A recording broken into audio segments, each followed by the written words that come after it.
Hello, hello. July 22, 2026. It's about I'm not sure, 10:30, maybe quarter to 11 in the morning. I went to the gym this morning and then I went to the park by my house with a coffee and a muffin and sat there and just enjoyed the silence and then went for a walk around the park. There was a lot of people in the park. Um yeah, it was a nice walk. My hip is really bad today, so I was limping through the hiking trail there, and I was a few times thinking like, "Holy fuck, I'm gonna have to call 911 and collapse here right away." But I managed. I'd just limp. I'd look like a penguin or a pirate or maybe both. Or whatever penguins make. Um. Anyway, yeah, it was an interesting walk. There was a lot of nice people.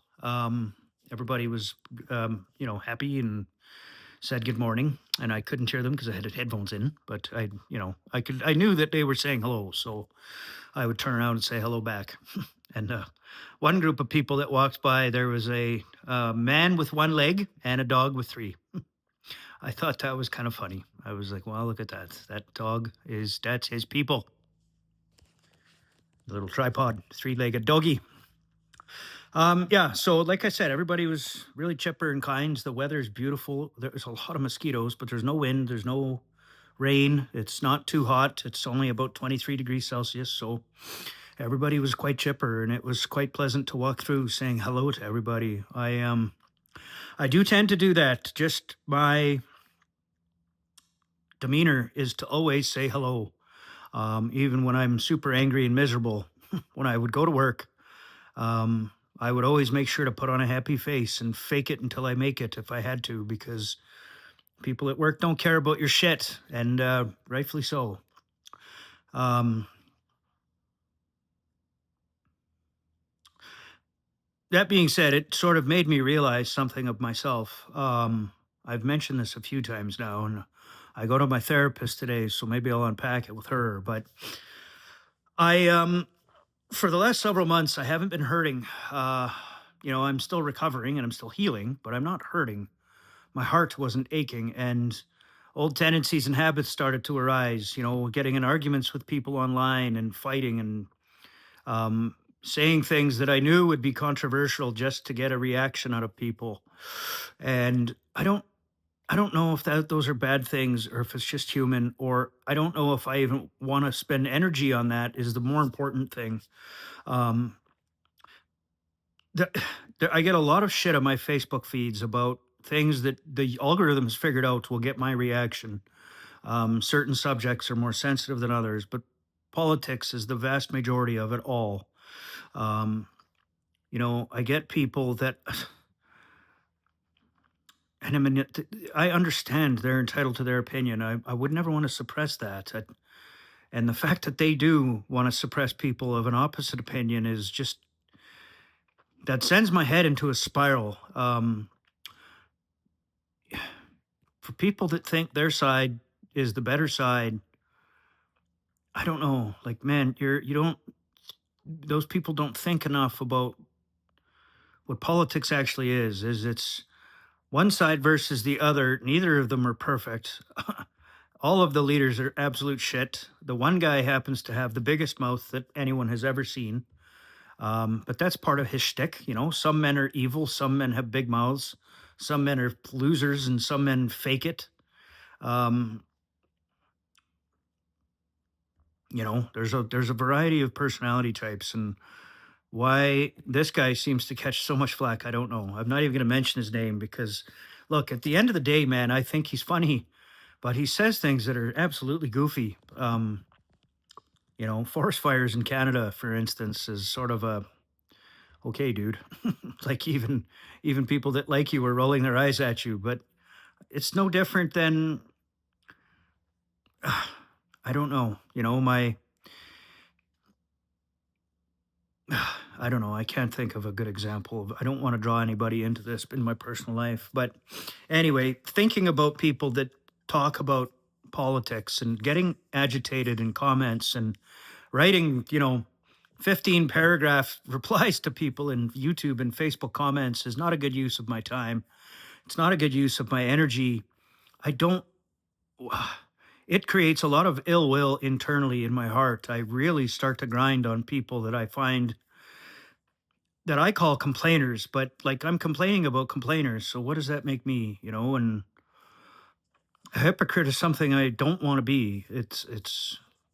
I don't want to be a hypocrite. So maybe I'm best to just shut my fucking mouth and just ignore them.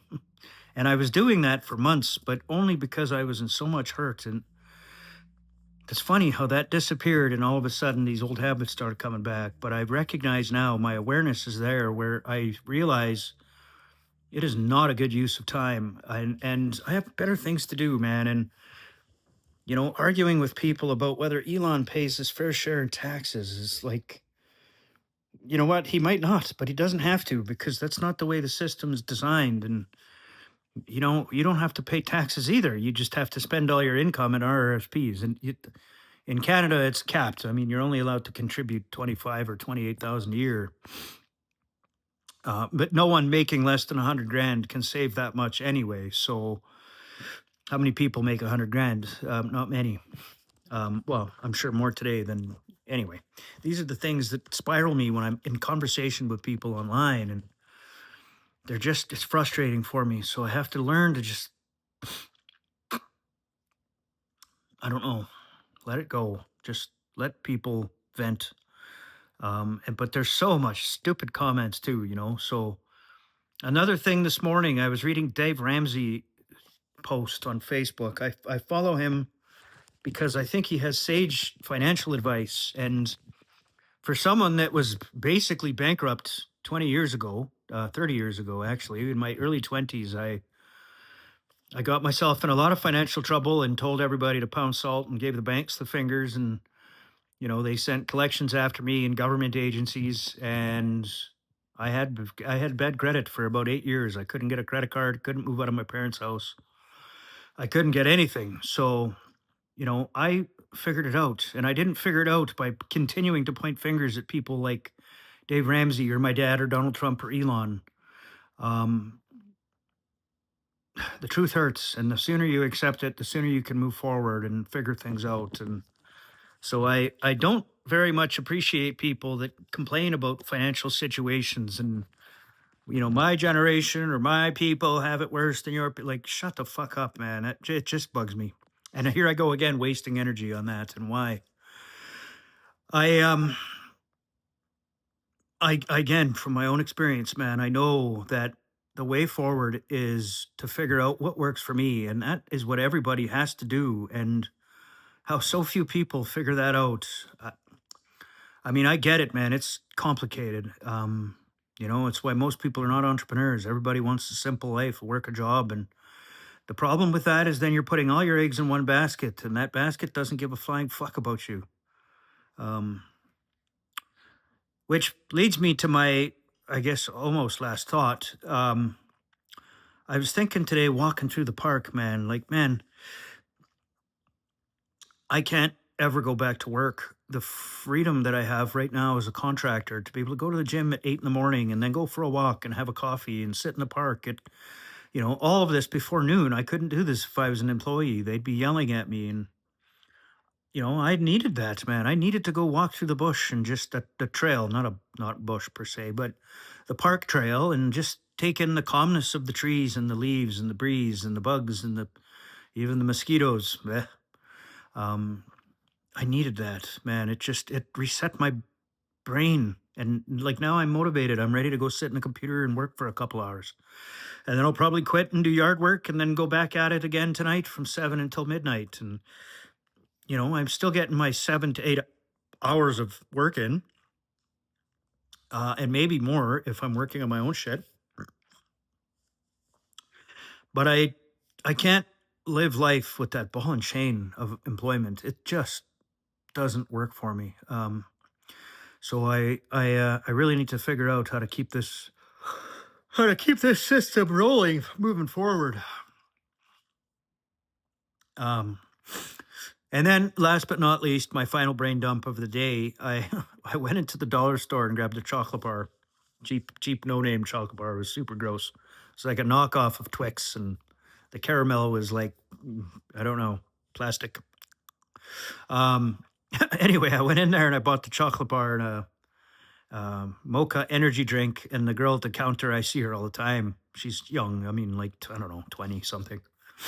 And I always try and be friendly with her and poke fun at her or whatever, just tease her. Um, and anyway, so today she looks at it, and I don't know what she said. I didn't really hear it because I had headphones in, but she said something like, "What is this for?" or something. And I looked at her and I said, "Breakfast, lunch, and supper." And she looked at me like a deer in headlights. And at that point, I was like, "Oh, she's going to say something." So I took my headphones out and she's like, "Are you serious?" And I said, "Yeah, well, kind of, yeah." And she's like, "Well, why?" And I'm like, "I don't know, because I live alone and it's just quick and easy." I mean, I was being somewhat facetious, but not. Uh, anyway, and then she says, "You need a proper home cooked meal." And I was like, "Yeah, I mean, I wouldn't say no." And then she says, "I need to find myself a woman or well, I think she said woman." And I kind of chuckled at that. And I thought about it for a split second with her. And I was like, cooking is a lot of work. And that's why I don't do it, because I hate it. It's not fun. I don't enjoy it. I don't like prepping, wasting 30 minutes for 5 minutes of consumption. Um, but in my head, I was kind of thinking, like, I don't know, this woman kind of triggered something in me. I wanted to say, um, relationships are a lot of work too, and probably more than the 30 minutes a day it takes me to prep food or cook food. So yeah, that when I left the store, that was a profound thought of mine. I don't know why, but it stuck with me. It just ruminating in my head up until now, obviously, where I was like, well, maybe, I don't know, maybe that is the thing, right? Like, relationships are a healthy relationship is a lot of work, unhealthy relationships are probably no work at all, but then neither of you are winning, or only one of you is winning. And that's not a relationship. That's I don't know, employment. So yeah, I don't know. It was interesting how that young lady triggered that in me. Anyway, I don't know what more to think of that. Just that. Oh, and the thing that kind of, I didn't know what to say to her, because she's a young girl and woman. And I wanted to be careful. I didn't want to be like, "Well, I don't need a goddamn woman," kind of caught remark, right? And she's the one that said it, which is what threw me off. I was like, did you just assume my gender or my interest?" Like, how she said, "I need a woman in my life," and gender roles, like, what, because a woman's going to cook for me. Anyway, she stumped me and I didn't know what to say. So I don't even know what I said. I think I just kind of chuckled and said, "Don't work too hard. Have a good day, and we'll see you soon." But anyway, yeah, that's anyway, weird moment of just. Oh, and one more thing I wanted to talk about, this whole, like, this woman, man. I mean, there's a lot of women that I know, Gen X, that I know, that I follow on YouTube, etc. They talk about autism, and they're convinced they're on the spectrum. My sister is one of them, and I don't know. I was talking to this about my sister the other day. It was like, how do you? I guess for her, and it's a common thing with women, that it helped them understand why things were the way they were and why they went through life the way they did. And for me, I don't know. On the opposite side of that, I'm like, man, my therapist and my doctor are both quite convinced that I'm ADHD, without having that DSM-5 test. And I don't want it. I told them both I didn't want to do it, because for me, man, it's maybe not now in later life, but certainly when I was in my 20s, where I was always being told I was wrong. My dad would tell me, teachers would tell me, police would tell me, um, guidance counselors, you name it, therapists, maybe not therapists, but um, I was told I was wrong all the time. And I had that victim mindset from day one, man. And by the time I was in my 20s, I was like, well, if you're damned if you do and you're damned if you don't, and hurting people do hurting things at hurting times. So I justified some stupid behavior because of that victim mindset. And if had I had been diagnosed with something like that, I would have definitely tried to lean on it as a crutch. And I'm goddamn grateful that I never did do that. And I probably understood that internally deep that Alex, like life is tough and you're making it harder for yourself. And it's going to get exponentially worse if you start creating, artificial roadblocks and things in front of you. And anyway, for for that reason, to this day, man, I still in my heart, I'm like, fuck, I don't like victim mentality. I don't want to fucking hear it. I don't want to be around it. I don't want to see people that talk like that. And not that my sister is talking like that, but victim mentality is a blanket statement that can cross multiple spectrums of human behavior. But anyway, that's my story, and I'm sticking to it. This is going on 15 minutes. That's probably enough for me. So as always, if you're watching, I see you, I feel you, appreciate your eyeballs and attention. Um, Hope you all have a great week, and don't work too hard, and we'll chat soon. Bye.